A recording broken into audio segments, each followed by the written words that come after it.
Assalamualaikum warahmatullahi wabarakatuh. Salam Rahayu, Rahayu, Rahayu. Jumpa lagi dengan saya di channel New Edi Seller Tutorial. Di kesempatan kali ini saya mendapatkan servis handphone yaitu tipe serinya Vivo Y12s dengan kondisinya seperti ini teman-teman. Untuk di bagian kaca kamera belakang itu sudah rusak seperti itu ya, pada pecah dan pada gombel. Dan untuk infonya ini tertulis kerusakan mati ya teman-teman. Saya coba untuk cek, yaitu untuk coba saya colokkan cas, ternyata tidak ada respon. Namun untuk cas yang saya gunakan ini positif, bisa digunakan ya teman-teman.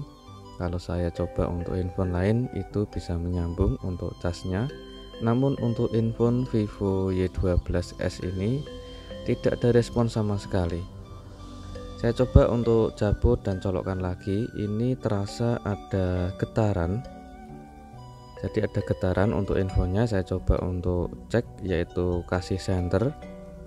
Ternyata handphone ini ada gambarnya ya teman-teman. Jadi untuk di bagian LCD itu keluar gambar, namun untuk lampunya itu tidak mau menyala, alias lampunya itu mati teman-teman. Jadi dari awal itu saat saya menekan tombol on off itu besar kemungkinan handphone sudah menyala, dan saya coba untuk colokkan cas hanya cuma bergetar saja, dan ternyata handphonenya keluar gambar seperti ini saat saya coba untuk kasih center. Dan untuk kerusakannya di bagian lampu LCD yang padam ya teman-teman. Kita akan coba untuk membongkarnya, yaitu kita panasi dulu di bagian backdoor. Kita panasi menggunakan blower ataupun menggunakan alat separator, dan kita siapkan mika tipis untuk membuka di bagian backdoornya. Oke, setelah saya bongkar backdoornya ternyata handphone masih segel, dan saya coba untuk simpan segelnya. Oke, kita buka untuk di bagian skrupnya dan kita lepas penutup soket sidik jari, lalu kita bongkar untuk di bagian bezel atau tulangan tengah teman-teman. Untuk di bagian ini harus ekstra hati-hati. Kita lepas dulu di bagian soket fleksibel sidik jarinya dan kita lepas bezelnya. Oke, kita lepas dulu untuk di bagian penutup mesin, dan kita lepas juga di bagian soket fleksibel baterai. Kita lepas baterainya. Oke, langkah selanjutnya kita akan coba untuk mengecek di bagian fleksibel LCD. Kita lepas untuk membuka plastik yang menutupi di bagian fleksibel LCD nya teman-teman. Oke, saya coba untuk perdekat. Ini di bagian fleksibel LCD apakah ada jalur fleksibel yang robek atau putus, ataupun di bagian kaki konektor fleksibel LCD nya ada yang bermasalah. Oke, saya coba untuk mengecek dulu di bagian fleksibel LCD.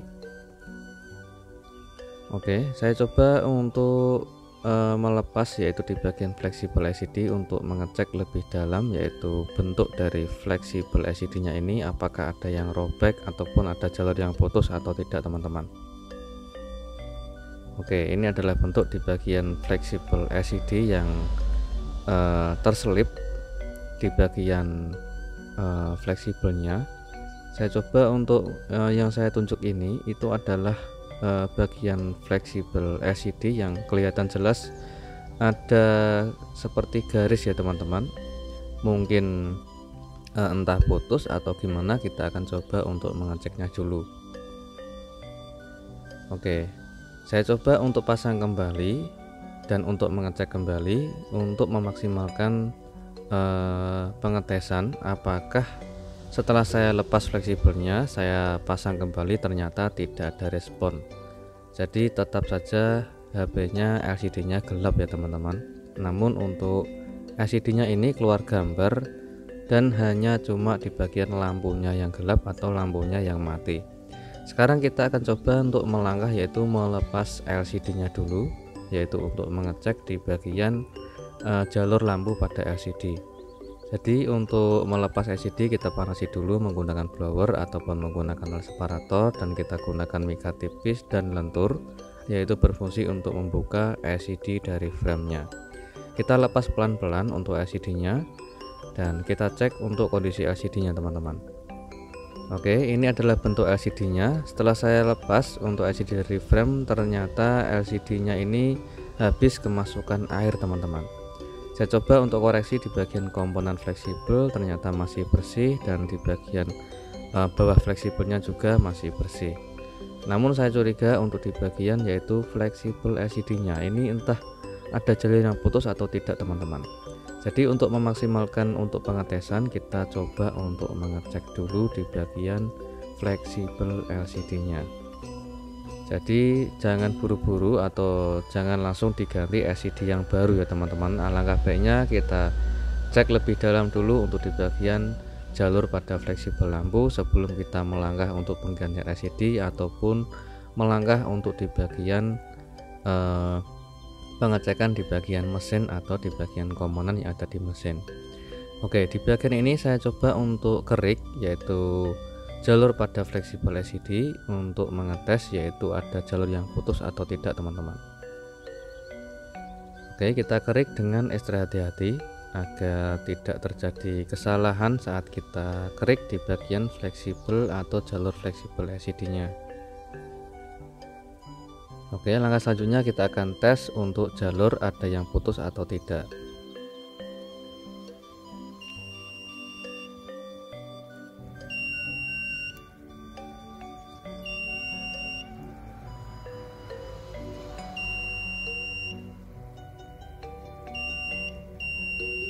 Oke, ternyata untuk di bagian fleksibel tidak ada yang putus, dan sekarang kita coba untuk fleksibel yang di bagian bawahnya. Kita sekarang kerik dulu untuk mengecek jalurnya ada yang putus atau tidak teman-teman.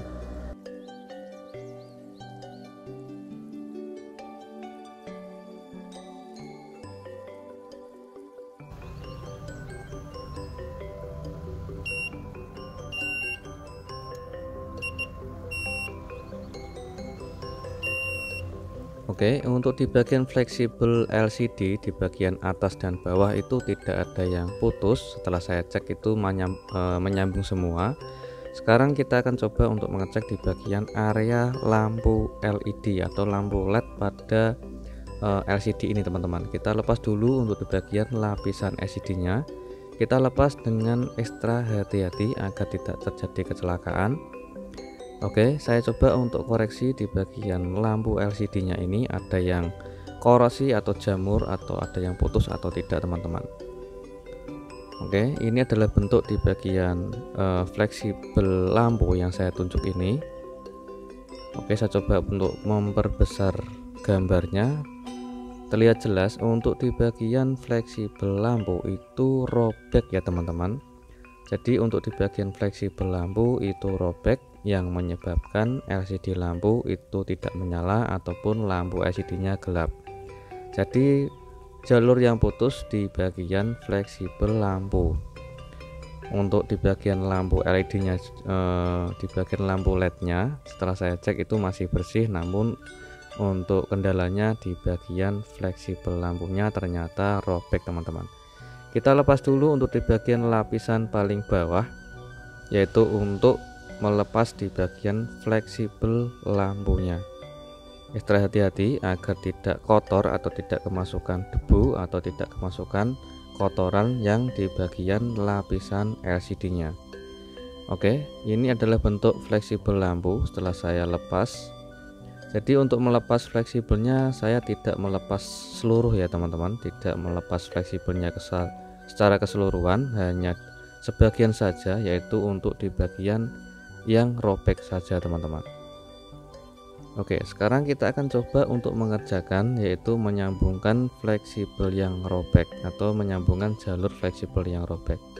Kita klik dulu sesuai jalur yang robek ya teman-teman, atau jalur yang putus kita klik dulu. Oke, setelah kita klik kita kasih flux dan kita kasih T0. Untuk di bagian yang sudah kita klik tadi kita kasih T0. Oke, setelah kita kasih T0 kita kasih untuk menyambungkan menggunakan kabel jumper atau kabel tembaga yang kecil ya teman-teman. Setelah itu kita bersihkan dari sisa fluxnya, dan langkah selanjutnya kita coba untuk kasih lem, yaitu untuk memperkuat penyambungan atau memperkuat kabel jumpernya agar tidak mudah putus. Oke, setelah kita kasih kabel jumper dan kita pasang kembali ke posisi semula, yaitu di bagian fleksibel lampunya, dan kita pasang kembali juga untuk di bagian lapisan LCD. Oke, di tahap selanjutnya kita lepas untuk stiker warna kuning yang menutupi jalur fleksibel lampunya. Kita sambungkan untuk di bagian yaitu kabel jumper yang sudah kita sambungkan ke bagian jalur fleksibel yang robek. Untuk di bagian paling bawah atau di bagian lapisan LCD yang paling bawah itu berbentuk logam ya teman-teman. Jadi saya melapisi untuk melindungi kabel fleksibel jumper agar tidak short atau tidak ngeground. Oke, setelah kita sambungkan sesuai jalur yang putus, jangan sampai ada yang kebalik untuk menyambungkan kabel jumpernya ke jalur fleksibel yang sudah robek. Oke, langkah selanjutnya kita lapisi juga untuk di bagian fleksibel yang sudah kita kerik tadi. Untuk habis kita tes, kita lapisi agar tidak ngeground ke bagian frame atau ke bagian lapisan LCD paling bawah. Oke, setelah itu sudah kita keringkan untuk di bagian lem warna hijau dan sudah kita lapisi yaitu di bagian fleksibel yang habis kita kerik tadi. Kita coba untuk mengetes untuk LCD nya apakah bisa menyala atau tidak teman-teman.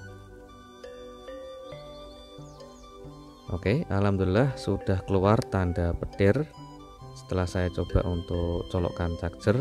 Alhamdulillah untuk LCD nya sudah tampil ya teman-teman. Oke, sekarang kita akan coba untuk mengetes infonya, kita nyalakan.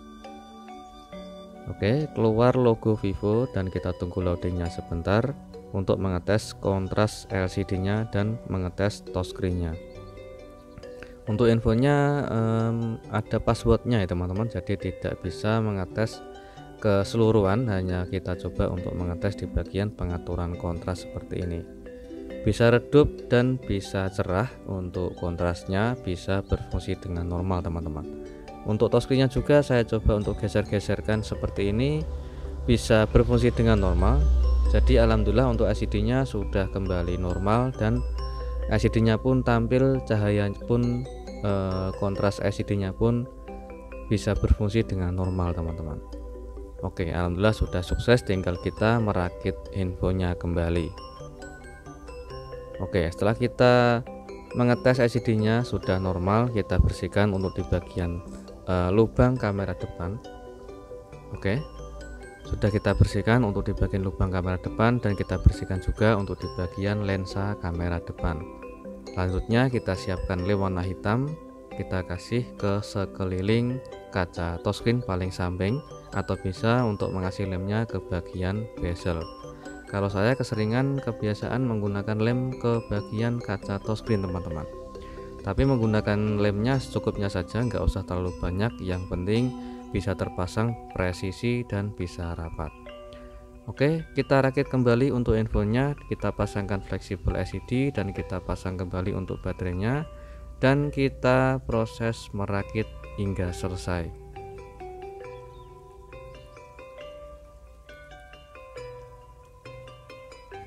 Oke, sudah kepasang semua, kita kembalikan untuk di bagian segel dan kita pasangkan untuk di bagian backdoornya. Oke, untuk di bagian lensa kaca kamera belakang untuk pemilik infonya saya konfirmasi tidak mau diganti kaca pelindung belakang ya teman-teman. Sayang sekali karena untuk di bagian kamera belakang tidak diganti kaca belakangnya karena sudah pada bolong atau sudah pada gumpil, tidak diganti sekalian teman-teman. Oke, yang penting untuk pengerjaan di bagian LCD yang gelap atau lampu LCD yang tidak mau menyala sudah kembali normal untuk LCD nya dan untuk kontrasnya pun bisa berfungsi dengan normal. Jadi bisa diredupkan, bisa dicerahkan kembali teman-teman. Jadi alhamdulillah untuk fungsi dari kontras layar bisa berfungsi dengan normal dan LCD nya pun bisa kembali normal. Touchscreen nya pun juga normal sekali teman-teman, tanpa harus kita ganti LCD satu set. Alhamdulillah sudah sukses dan gitu aja untuk tutorial kali ini, semoga selalu bermanfaat. Jumpa lagi di tutorial berikutnya. Assalamualaikum warahmatullahi wabarakatuh.